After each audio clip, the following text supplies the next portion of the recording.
नमस्कार दोस्तों, स्वागत है आपका हमारे द्वारा चलाए गए सीरीज के नेक्स्ट लेक्चर में। आज का हमारा लेक्चर हिंदी ग्रामर से रिलेटेड रहने वाला है, जहां पे हम डिस्कशन करेंगे संधि से संबंधित कुछ इंपॉर्टेंट क्वेश्चन आंसर की।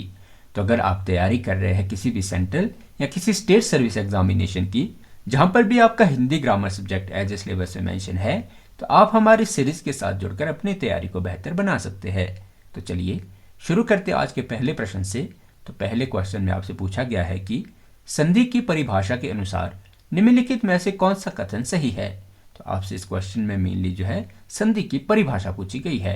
तो अगर बात की जाए संधि की परिभाषा की, तो एनसीईआरटी के अनुसार जो है दो वर्णों के निकट आने से जो परिवर्तन होता है उसे नाम दिया जाता है संधि का। तो आपके पास ऑप्शन बी जो है इसका राइट आंसर हो जाएगा। दो वर्णों के मेल से होने वाले विकार को नाम दिया जाता है संधि। तो चलते अपने नेक्स्ट क्वेश्चन की तरफ। तो अगले क्वेश्चन में आपसे पूछा गया है कि संधि के मुख्य रूप से कितने भेद है। तो अगर बात की जाए हमारे पास संधि के भेद की, संधि के जो आपको भेद देखने को मिलते हैं, तो एनसीईआरटी के अनुसार आपको संधि के 3 भेद देखने को मिल जाएंगे, जिसमें आपके पास स्वर संधि, आपके पास व्यंजन संधि और आपके पास विसर्ग संधि। तो ये आपको जो है एनसीईआरटी के अनुसार जो आपको संधि के मुख्यतः 3 भेद देखने को मिल जाते हैं। तो चलते अपने नेक्स्ट क्वेश्चन की तरफ। तो अगले क्वेश्चन में आपसे पूछा गया है कि संधि शब्द का अर्थ क्या है। तो अगर बात की जाए हमारे पास संधि शब्द की शाब्दिक अर्थ की, तो यह हमें देखने को मिल जाता है मेल या संयोग। देखिए जो संधि जो है, जो इसे वर्णों का मेल या संयोग जो है कहा जाता है। तो आपके पास ऑप्शन बी जो है इसका राइट आंसर हो जाएगा। तो चलते अपने नेक्स्ट क्वेश्चन की तरफ। तो अगले क्वेश्चन में आपसे पूछा गया है कि निम्न में कौन सा संधि का उदाहरण नहीं है। तो अगर बात की जाए हमारे पास संधि के उदाहरण की, तो संधि हमें जो है जहां पे हमें दो वर्णों का मेल देखने को मिलता है। तो बात की जाए हमारे पास संधि ऑप्शन ए, बी और डी, ये हमारे पास संधि के जो है टाइप दिए गए हैं। देखिए ये क्वेश्चन, ये थोड़ा सा ऑप्शन बी इसमें आप गलत है, ये हम संधि में करेंगे, लेकिन आपके पास ऑप्शन सी जो है इसका राइट आंसर हो जाएगा। तो चलते अपने नेक्स्ट क्वेश्चन की तरफ। तो अगले क्वेश्चन में आपसे पूछा गया है कि संधि मुख्य तो किस भाषा की विशेषता है। तो अगर बात की जाए हमारे पास संधि की, तो संधि आपको विशेषता देखने को मिल जाती है जो हिंदी में जो संस्कृत से आए शब्द है, इन्हीं भाषा से संबंधित। देखिए जो संस्कृत प्रभावित हिंदी है, तो इस भाषा की जो आपको विशेषता है ये आपको संधि देखने को मिल जाती है। तो आपके पास ऑप्शन जो है इसका बी राइट आंसर हो जाएगा। तो चलते अपने नेक्स्ट क्वेश्चन की तरफ। तो अगले प्रश्न में आपसे पूछा गया है कि संधि के नियम किस पर आधारित है। तो अगर बात की जाए हमारे पास संधि के नियमों की, तो संधि के जो नियम है ये लागू होते हैं कि उच्चारण और वर्ण की निकटता के आधार पर जो है ये संधि के नियम हमें लागू होते हुए देखने को मिलते हैं। तो आपके पास ऑप्शन बी जो है इसका राइट आंसर हो जाएगा। तो चलते अपने नेक्स्ट क्वेश्चन की तरफ। तो अगले क्वेश्चन में आपसे पूछा गया है कि निम्नलिखित में से संधि का भेद कौन नहीं है। तो अगर बात की जाए हमारे पास संधि के भेद की, तो संधि के भेद में आपको स्वर संधि देखने को मिल जाता है, व्यंजन संधि आपको देखने को मिल जाता है और विसर्ग संधि। तो आपके पास ऑप्शन डी जो है इसका राइट आंसर हो जाएगा। विशेषण जो है आपको संधि के भेद में शामिल नहीं है। तो चलते अपने नेक्स्ट क्वेश्चन की तरफ। तो अगले क्वेश्चन में आपसे पूछा गया है कि स्वर संधि कितने प्रकार की होती है। तो अगर बात की जाए हमारे पास इस क्वेश्चन में मेनली आपसे स्वर संधि के भेद पूछे गए हैं। तो अगर बात की जाए हमारे पास स्वर संधि के भेद की, तो स्वर संधि के भेद एनसीईआरटी में 4 बताए गए हैं। तो स्वर संधि के आपको 4 भेद, जिसमें आपको दीर्घ स्वर संधि, गुण स्वर संधि, वृद्धि संधि और यण संधि, ये आपको स्वर संधि के जो है 4 प्रकार देखने को मिल जाते हैं। तो चलते अपने नेक्स्ट क्वेश्चन की तरफ। तो अगले प्रश्न में आपसे पूछा गया है कि दीर्घ संधि का नियम क्या है। तो अगर बात की जाए हमारे पास दीर्घ संधि के नियमों की, तो दीर्घ संधि का नियम हमें बताता है कि जब स्वरों का मेल होता है तो इसे नाम दिया जाता है दीर्घ संधि का। बात की जाए स्वर्ण मेल का, यहाँ आपको क्या अर्थ है। देखिए स्वर्ण मेल मतलब जो आपके सेम टाइप के वर्ण है, जैसे अ प्लस अ मिलके आ हो जाते हैं, इसी प्रकार आ जमा आ मिलके जो है आ हो जाता है। ठीक है, तो ये आपको जहाँ पे एक जैसे वर्ण आपस में मिलकर एक बड़ा शब्द बनाते हैं, तो इसे नाम दिया जाता है दीर्घ संधि का। तो आपके पास ऑप्शन जो है इसका ए राइट आंसर हो जाएगा। तो चलते अपने नेक्स्ट क्वेश्चन की तरफ। तो अगले प्रश्न में आपसे पूछा गया है कि महाजमा उदय में कौन सी संधि है। तो अगर बात की जाए महाजमा उदय, ये आपको जो है संधि का टाइप देखने को मिल जाएगा। इसमें देखिए जो आ प्लस उ है, जो आपको आ और उ है, ये मिलके यहाँ ओ बना रहे हैं और ये हमें देखने को मिल जाता है गुण संधि में। तो आपके पास ऑप्शन जो है इसका बी राइट आंसर हो जाएगा। तो चलते अपने नेक्स्ट क्वेश्चन की तरफ। तो अगले क्वेश्चन में आपसे पूछा गया है कि निम्नलिखित में से कौन सा जो है गुण संधि का उदाहरण है। तो आपको इसमें गुण संधि का उदाहरण बताना है।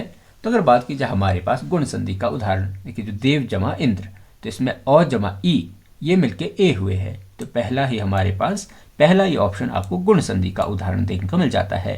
देखिए इसमें व में अ है और आपको ई, तो अ और ई मिलके यहाँ ए बना रहे हैं। तो ये आपको जो है गुण संधि का उदाहरण देखने को मिल जाता है। तो चलते अपने नेक्स्ट क्वेश्चन की तरफ। तो अगले प्रश्न में आपसे पूछा गया है कि वृद्धि संधि कब होती है। तो अगर बात की जाए हमारे पास वृद्धि संधि की, तो वृद्धि संधि आपको देखने को मिल जाती है जब अ जमा आ, जब अ और आ जो है ई उ री ए और ओ के साथ मिलता है, तो इन्हें नाम दिया जाता है आपके पास वृद्धि संधि का। जैसे अ जमा आपके पास अ जमा ए मिलके जो है आपके ऐ हो जाता है। तो इस प्रकार के आपको जो परिवर्तन देखने को मिलता है, ये आपको वृद्धि संधि में देखने को मिलता है। तो चलते अपने नेक्स्ट क्वेश्चन की तरफ। तो अगले प्रश्न में आपसे पूछा गया है कि सुर जमा इंद्र में कौन सी संधि है। तो अगर बात की जाए सुर जमा इंद्र, यहाँ पे र में अ और ई, तो ये मिलके बना देंगे ए, तो और ये आपको संधि देखने को मिल जाएगी गुण संधि। तो आपके पास ऑप्शन जो है इसका बी राइट आंसर हो जाएगा। तो अगले प्रश्न में आपसे पूछा गया है कि यण संधि का नियम क्या है। तो अगर बात की जाए हमारे पास यण संधि के नियम की, तो आपको यण संधि ऐसी संधि है जिसमें ई जमा अ मिलके या उ और अ मिलके जब व हो जाते हैं, तो ऐसी संधि को नाम दिया जाता है यण संधि का। तो आपके पास ऑप्शन जो है इसमें ए राइट आंसर हो जाएगा। मतलब ई और बड़ी ई के साथ जब असवर्ण जो आपके जब वर्ण जुड़े, तो ये मिलकर अ बना देता है। तो इस प्रकार की संधि को नाम दिया जाता है यण संधि। तो आपके पास ए जो है इसका राइट आंसर हो जाएगा। तो चलते अपने अगले प्रश्न की तरफ। तो अगले प्रश्न में आपसे पूछा गया है कि अति जमा उत्तम में कौन सी संधि है। तो अगर बात की जाए हमारे पास अति जमा उत्तम, यहाँ ई और ऊ मिलके जो है ये बना देंगे यू। तो आपके पास ये उदाहरण आपको देखने को मिल जाएगा यण संधि का। तो इसका जो है ई और ऊ मिलके जो है यू बना देंगे, मतलब अत्युत्तम जो है, तो आपको ये जो है यण संधि का उदाहरण देखने को मिल जाता है।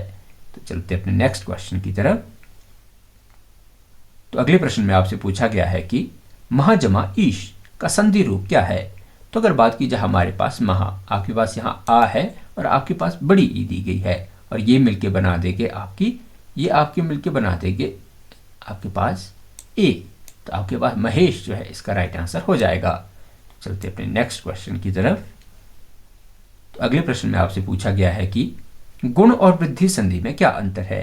तो अगर बात की जाए हमारे पास गुण संधि की, तो गुण संधि में जो है में ई उ और री के साथ यदि असवर्ण शब्द जुड़ता है, तो ये बनाता है ए ओ और अर को। और बात की जाए हमारे पास वृद्धि संधि में, तो वृद्धि संधि में जब अ और आ के साथ आपके ए और ओ जुड़ता है, तो ये बनाता है ऐ और औ का। तो हमारे पास ये दोनों के दोनों जो है राइट दिए गए हैं। तो चलते अपने अगले प्रश्न की तरफ। तो अगले प्रश्न में आपसे पूछा गया है कि देव जमा आल्य में संधि है। तो अगर बात की जाए हमारे पास देव जमा ये आ है, यहाँ पे है ना, ये थोड़ा चेंज करेंगे आप।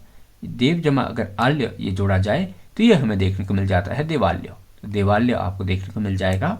और ये संधि देखिए अ जमा अ मिलकर ये आ बनाएंगे, तो ये आपको संधि देखने को मिल जाएगी दीर्घ संधि। तो आपके पास ऑप्शन बी जो है इसका राइट आंसर हो जाएगा। तो चलते अपने नेक्स्ट क्वेश्चन की तरफ। तो अगले प्रश्न में आपसे पूछा गया है कि इति जमा आदि का रूप। तो अगर बात की जाए हमारे पास इति जमा आदि की, तो इसमें आपको ई और आ देखने को मिल जाएगा। ई और आ जो है ये मिलके बनाएंगे या, और ये आपको जो है ये परिवर्तन आपको देखने को मिल जाता है यण संधि में। तो आपके पास इति जमा आदि मिलकर आपको जो है इत्यादि बना देंगे, और ये आपको जो है नियम देखने को मिल जाता है यण संधि का। तो आपके पास ऑप्शन जो है इसका ए राइट आंसर हो जाएगा। चलते अपने नेक्स्ट क्वेश्चन की तरफ। अगले क्वेश्चन पर बढ़ने से पहले, तो अगर आप तैयारी कर रहे हैं एचपी पटवारी एग्जाम की और आप अपने एग्जाम को लेकर सीरियस है, देखिए अगर आपने अपना सिलेबस कंप्लीट कर लिया है या आप कंफ्यूज है अपने सिलेबस को लेकर, अगर आपने बुक्स पढ़ ली है या यूट्यूब से अपना कोर्स कंप्लीट कर लिया है, तो आप हमारी कॉम्प्रिहेंसिव टेस्ट सीरीज के साथ जुड़कर अपनी तैयारी को जो है इवेल्युएट कर सकते हैं।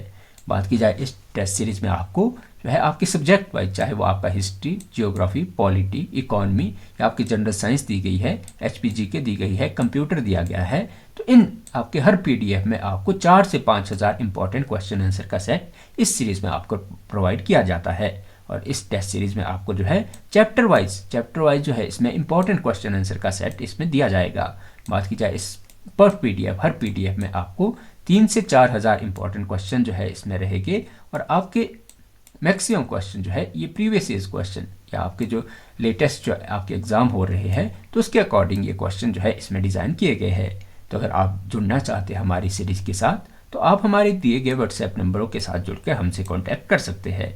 तो चलते अपने नेक्स्ट क्वेश्चन की तरफ। तो अगले क्वेश्चन में आपसे पूछा गया है कि वृद्धि संधि का उदाहरण नहीं है। तो अगर बात की जाए हमारे पास वृद्धि संधि की, तो वृद्धि संधि का आपको वृद्धि संधि में देखिए, वृद्धि संधि में आपको जो है देखिए 1 देखने को मिल जाएगा। आपको वृद्धि संधि का उदाहरण है।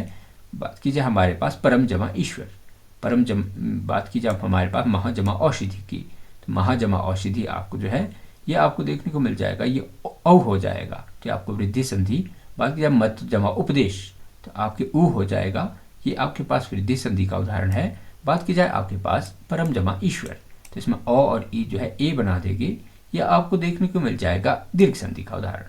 तो आपके पास ऑप्शन जो है इसका डी राइट आंसर हो जाएगा। तो चलते अपने नेक्स्ट क्वेश्चन की तरफ। तो अगले प्रश्न में आपसे पूछा गया है कि हरि जमा ओदन में संधि। तो अगर बात की जाए हमारे पास हरि जमा ओदन की, तो ये हमें देखने को मिल जाएगा, इसका हो जाएगा हरोदन, तो हरोदन हो जाएगा। और बात की जाए यहाँ हमें संधि देखने को मिल जाती है यण संधि। तो चलते अपने नेक्स्ट क्वेश्चन की तरफ। तो अगले प्रश्न में आपसे पूछा गया है कि स्वर संधि में री का यण रूप क्या है। तो अगर बात की जाए हमारे पास स्वर संधि में जो री का जो यण रूप है ये आपको देखने को मिल जाएगा रॉ। देखिए तो आपके अगर री के साथ कोई असवर्ण शब्द जुड़ता है तो ये बना देता है रॉ। तो आपके पास ऑप्शन सी जो है इसका राइट आंसर हो जाएगा। तो चलते अपने अगले प्रश्न की तरफ। तो अगले प्रश्न में आपसे पूछा गया है कि पितृ जमा अनुमति में संधि। तो अगर बात की जाए हमारे पास पितृ जमा अनुमति की, तो री और ओ मिलकर ये बना देंगे रॉ की। तो आपके पास ऑप्शन जो है इसका ए राइट आंसर हो जाएगा। तो ये आपके पास हो जाएगा पितृनुमति, और ये संधि आपको देखने को मिल जाएगी यण संधि। तो चलते अपने नेक्स्ट क्वेश्चन की तरफ। तो अगले प्रश्न में आपसे पूछा गया है कि दीर्घ संधि का अपवाद क्या है। तो अगर बात की जाए हमारे पास दीर्घ संधि की, तो दीर्घ संधि का इसमें आपसे अपवाद पूछा गया है। तो दीर्घ संधि जो देखिए आपकी दीर्घ संधि का अपवाद आपको देखने को मिल जाएगा प्रो जमा उड़। प्रो जमा उड़ जो है ये मिलके बना देता है प्रौढ़। प्रौढ़ जो है जैसे कि दीर्घ संधि में आपके ऊ और आपके ऊ अ और देखिए प्रो में जो है आपके अ है और ये आपका ऊ, तो ये मिलके बना देते हैं औ।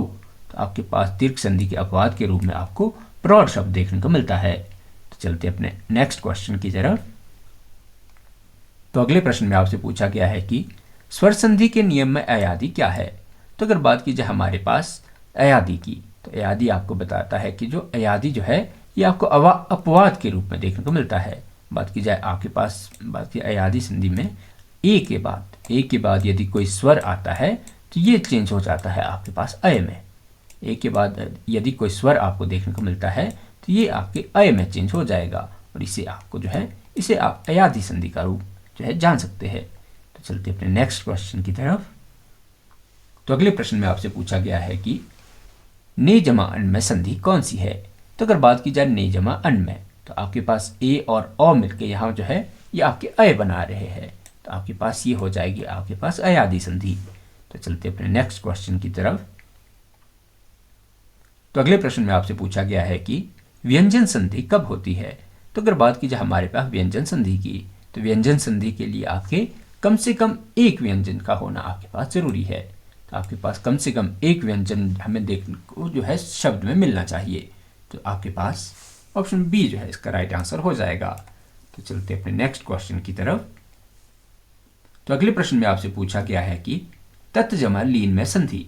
तो अगर बात की जाए हमारे पास तत् जमा लीन की, तो तत् जमा लीन जो है ये तो जमा लौ, तो ये मिलके बना देंगे तल। देखिए जब तो और जो लौ है तो ये आपके देखिए जो तो जमा लौ जब व्यंजन संधि में जुड़ते हैं तो ये बना देते हैं आधा लौ और पूरा लौ। तो आपके पास ऑप्शन जो है इसका ए राइट आंसर हो जाएगा। ये बना देगा तल्लीन, और ये जो आपको व्यंजन संधि देखने को मिलती है। तो चलते अपने नेक्स्ट क्वेश्चन की तरफ। तो अगले प्रश्न में आपसे पूछा गया है कि व्यंजन संधि का नियम है। तो अगर बात की जाए हमारे पास व्यंजन संधि के नियम की, तो व्यंजन संधि नियम हमें बताता है जब प्रथम व्यंजन जो है परिवर्तित हो जाता है तो इसे नाम दिया जाता है व्यंजन संधि का। तो आपके पास ऑप्शन ए जो है इसका राइट आंसर हो जाएगा। तो चलते अपने अगले प्रश्न की तरफ। तो अगले प्रश्न में आपसे पूछा गया है कि वाक जमा जाल में संधि क्या है। तो अगर बात की जाए हमारे पास वाक जमा जाल की, तो इसमें जो है कौ जमा जो हो जाएगा, ये हो जाएगा गज। तो कौ जमा जो आपके गज हो जाएगा। तो ये आपको जो है उदाहरण देखने को मिल जाता है व्यंजन संधि का। तो ये आपके पास इसका हो जाएगा वाक जाल, और ये आपको व्यंजन संधि का उदाहरण देखने को मिलता है। तो चलते अपने अगले प्रश्न की तरफ। तो अगले प्रश्न का आंसर आप कर सकते हैं कि षट जमा मुख में। तो अगर बात की जाए षट जमा मुख की, तो ये टॉ और मो ये मिलके बना देते हैं आपका डम। तो आपके पास ये आपको व्यंजन संधि देखने को मिल जाती है, और ये आपके पास हो जाएगा षडमुख। तो षडमुख आपको ऑप्शन सी जो है आपके पास राइट आंसर हो जाएगा। तो चलते अपने अगले प्रश्न की तरफ। तो अगले प्रश्न में आपसे पूछा गया है कि व्यंजन संधि में चौ का रूप। तो अगर बात की जाए व्यंजन संधि में अगर चौ के रूप की, तो देखिए आपके पास यदि कोई हलंत व्यंजन है और हलंत व्यंजन के पीछे आपके पास छौ या चौ दिया गया है, तो ये बदल जाता है चच में। तो आपके पास ऑप्शन जो है बी इसका राइट आंसर हो जाएगा। देखिए हलंत व्यंजन मान लीजिए आपके पास दिया गया है शब्द उत आपके पास दिया गया है, और उसके बाद आपके पास दिया गया है छेद, उत जमा छेद, तो ये आपके पास हो जाता है उच्छेद। तो मतलब तो अगर आपके पास कोई हलंत व्यंजन है और इसके बाद आपके चौ या छौ है, तो ये बदल जाता है चच में। तो आपके पास ऑप्शन बी जो है इसका राइट आंसर हो जाएगा। तो चलते अपने नेक्स्ट क्वेश्चन की तरफ। तो अगले प्रश्न में आपसे पूछा गया है कि सम जमा तोष में संधि।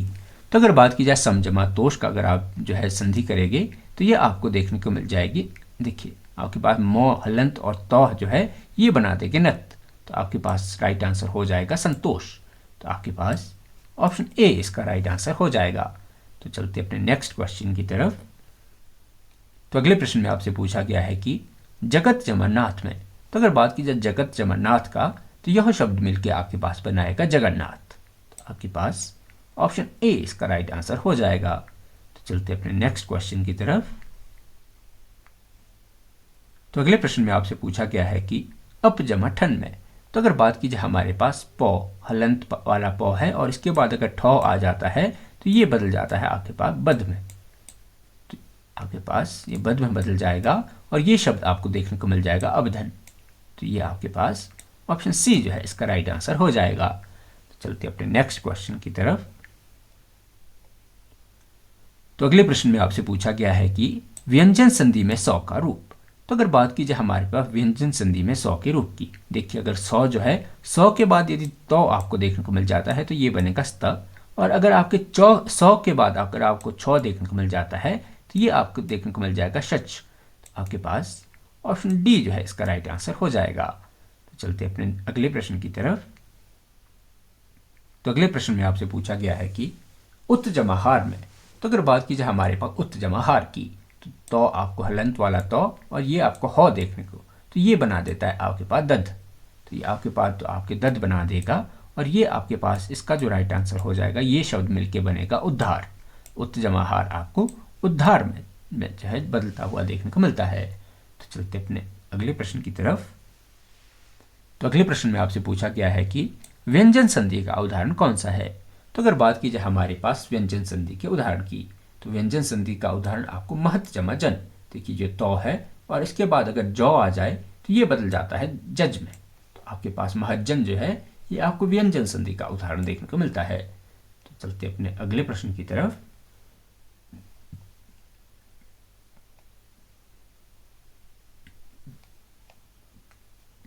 तो अगले प्रश्न में आपसे पूछा गया है कि पुनः जमा जन्म।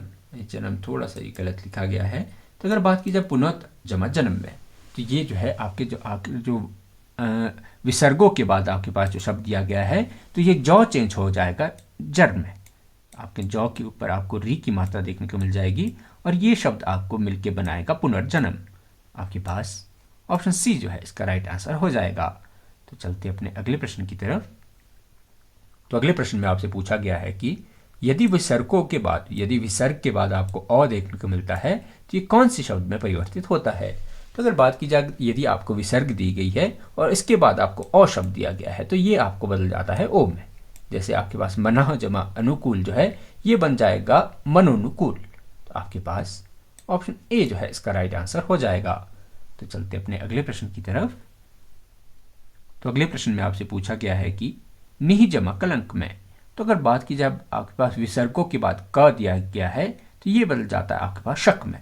तो आपकी ये हो जाएगा आपके पास निष्कलंक। आपके जो है ऑप्शन बी इसका राइट आंसर हो जाएगा। चलते अपने अगले प्रश्न की तरफ। तो अगला प्रश्न में आपसे पूछा गया है कि विसर्ग जमा चौ। तो अगर बात की जाए आपके पास यदि विसर्गे दी गई है इसके बाद चौ या छौ शब्द दिया गया है तो ये बदल जाता है चौ या छौ में। तो आपके पास ऑप्शन जो है इसका ए राइट आंसर हो जाएगा। ये आपके चौ में जो है परिवर्तित हो जाता है। तो चलते अपने अगले प्रश्न की तरफ। तो अगले प्रश्न में आपसे पूछा गया है कि विसर्ग संधि का अपवाद कौन सा है। तो अगर बात की जाए हमारे पास विसर्ग संधि के अपवाद की, तो विसर्ग संधि में आपको जो अपवाद देखने को मिलता है ये आपको देखिए निह जमा शेष, तो ये आपको देखने को मिल जाएगा निशेष। तो आपके पास ये जो आपको विसर्ग संधि का जो है अपवाद देखने को मिलता है। तो चलते अपने अगले प्रश्न की तरफ। तो अगले प्रश्न में आपसे पूछा गया है कि नमः जमा ते। तो अगर बात की जाए नमः विसर्गों की बात यदि आपको तो शब्द देखने को मिलता है तो ये बदल जाता है आपके स्त में। आपके पास इसका जो राइट आंसर है वो हो जाएगा आपके पास नमस्ते। तो आपके पास ऑप्शन ए इसका राइट आंसर हो जाएगा। तो चलते अपने नेक्स्ट क्वेश्चन की तरफ। तो अगले प्रश्न में आपसे पूछा गया है कि यदि विसर्गों के बाद आपको सौ दिया गया हो तो ये बदल जाता है आपके पास सस में। देखिए सस में बदल जाएगा।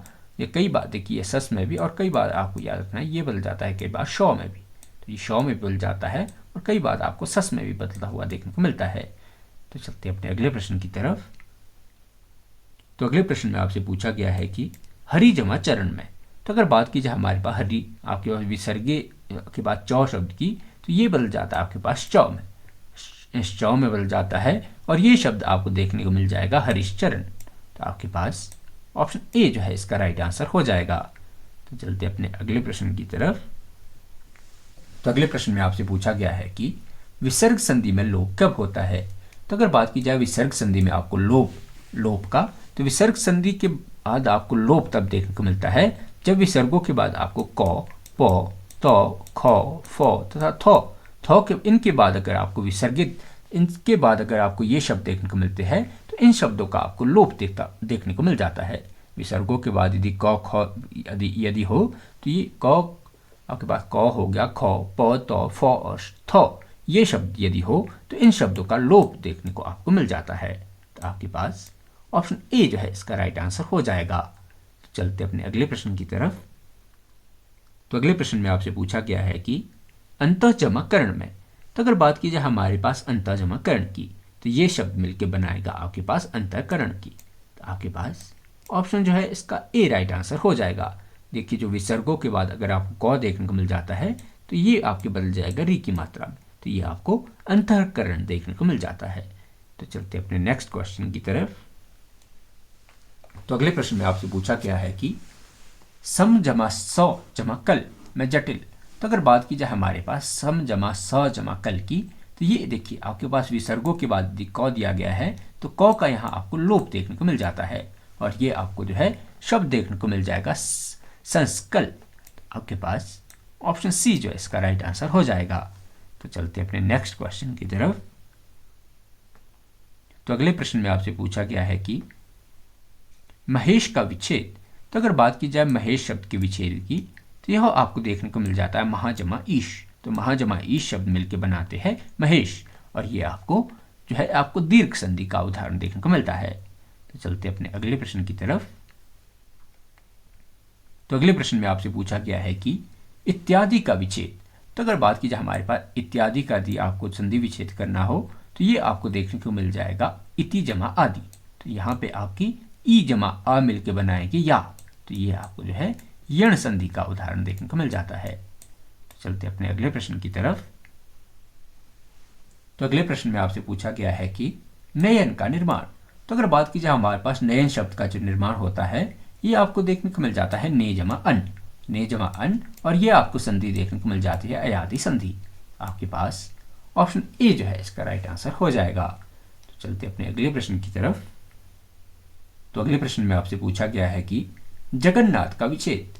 तो अगर बात की जाए हमारे पास जगन्नाथ शब्द की, तो जगन्नाथ शब्द जो है इसका विच्छेद आपको जो है जगत जमा नाथ देखने को मिल जाएगा, जगत जमा नाथ देखने को मिल जाता है। और बात की जाए यहाँ पे तो और नो ये मिलके बना देगी आपके पास त्र, तो आपके पास यह आपको व्यंजन संधि का जो है उदाहरण देखने को मिलता है। तो चलते अपने नेक्स्ट क्वेश्चन की तरफ। तो अगले प्रश्न में आपसे पूछा गया है कि निशेष में का निर्माण। तो अगर बात की जाए हमारे पास निशेष शब्द की, तो निशेष शब्द जो है विसर्गों के बाद जो आपकी यदि शौ शब्द आए तो यह जो है डबल शौ में बदल जाता है, 2 बार शौ में बदल जाता है, और यह आपको देखने को मिल जाएगा ऑप्शन ए। तो नी जमा शेष जो है ये मिलके बनाता है निशेष का, और जो आपके विसर्गों के बाद शौ जो है ये आपके 2 बार प्रयुक्त होता है, और ये आपको विसर्ग संधि का जो है उदाहरण देखने को मिल जाता है। तो चलते अपने अगले प्रश्न की तरफ। तो अगले प्रश्न में आपसे पूछा गया है कि महोषधि का विच्छेद।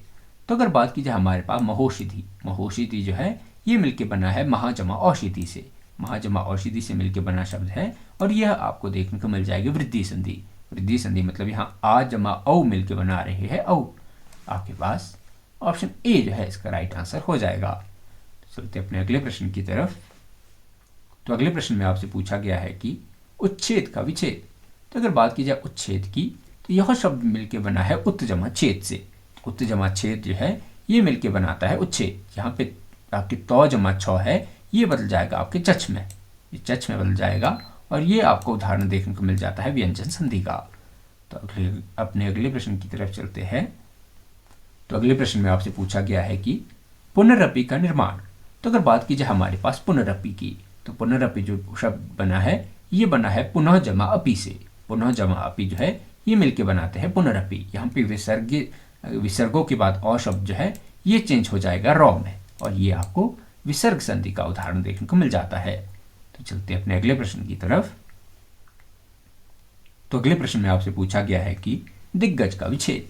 तो अगर बात की जाए हमारे पास दिग्गज के संधि विच्छेद की, तो यह आपको देखने को मिल जाएगा दिक् जमा गज। दिक् जमा गज है, यहाँ पे क और गौ ये आपके हलंत वाला क और गौ मिलके बना देंगे गग। आपके पास ऑप्शन जो है इसका ए राइट आंसर हो जाएगा। तो अपने अगले प्रश्न की तरफ चलते हैं। तो अगले प्रश्न में आपसे पूछा गया है कि नमस्ते का विच्छेद। तो अगर बात की जाए हमारे पास नमस्ते का संधि विच्छेद की, नमस्ते का संधि विच्छेद आपको जो है नमा जमा ते, नमा जमा ते है, यहाँ विसर्ग और तो मिलके बना देंगे सत। तो आपके पास ऐसे ही जो है आप सत मिलके बना देंगे तो ये बन जाएगा आपका नमस्ते। तो चलते अपने अगले प्रश्न की तरफ। तो अगले प्रश्न में आपसे पूछा गया है कि परमेश्वर का निर्माण। तो अगर बात की जाए हमारे पास परमेश्वर शब्द के निर्माण की, ये आपके मिला है मिलके बना है परम जमा ईश्वर से, और ये आपके पास यहाँ पे अ जमा ई जो है ये मिलके हुई है, ये दीर्घ हुआ है, तो ये आपको देखने को मिल जाएगी दीर्घ संधि। तो चलते अपने अगले प्रश्न की तरफ। तो अगले प्रश्न में आपसे पूछा गया है कि अंतःकरण का विच्छेद। तो अगर बात की जाए हमारे पास अंतःकरण शब्द की, तो अंतःकरण जो शब्द मिला है ये मिलके बना है विसर्गे प्लस क मिलके, तो विसर्गे और क जो है यहाँ हो जाएगा आपके पास क जो है इसमें री की मात्रा और जुड़ जाएगी, और ये आपके शब्द हो जाएगा अंतःकरण। आपके पास ऑप्शन ए इसका राइट आंसर हो जाएगा। तो अपने अगले प्रश्न की तरफ चलते हैं। तो अगले प्रश्न में आपसे पूछा गया है कि प्रौढ़ का विच्छेद। तो अगर बात की जाए हमारे पास प्रौढ़ शब्द की, तो प्रौढ़ शब्द जो मिलके बना है ये मिलके बना है प्रो जमा उड़ से। प्रो जमा उड़ जो है अ जमा उ यहाँ हो जाएगा औ, और ये आपको वृद्धि संधि का उदाहरण देखने को मिलता है। तो अपने अगले प्रश्न की तरफ चलते हैं। तो अगले प्रश्न में आपसे पूछा गया है कि जो निष्फल का निर्माण, तो ये हुआ है नी जमा फल से। नी जमा फल है, यहाँ पे विसर्गों के बाद जो फ शब्द है ये बदल जाएगा शफ में, ये आपके शफ में बदल जाएगा, और ये शब्द हो जाएगा आपके पास निष्फल। यह आपको विसर्ग संधि का उदाहरण देखने को मिल जाता है। तो आशा करते हैं कि आज का हमारा लेक्चर आपको पसंद आया होगा। तो आप अपने वैल्यूएबल कमेंट और हमारी वीडियोस को लाइक करके जो है हमारी मोटिवेशन बढ़ा सकते हैं। बहुत बहुत धन्यवाद।